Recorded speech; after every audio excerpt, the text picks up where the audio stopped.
Bo'ldi. Suvga yetib keldim. Content exclusive mana shunaqa bo'ladi. Bo'ldi, tortaveringlar. La havla va la quwwata illa billahil aliyyil azim.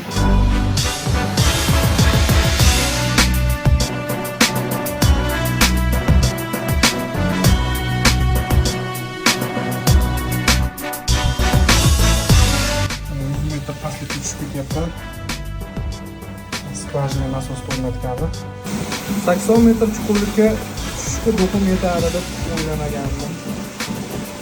Shaxsan o'zim abzor qilgani tushdim. Devordan suvlar tushishini qaranglar.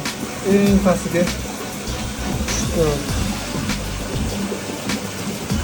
Bitta ikkita nasos turibdi hozir. Akalar, sizlar uchun 80 metr pastlikka chuqurlikka tushdim. Skvajina nasosda ko'rsatgani content exclusive mana shunaqa bo'ladi.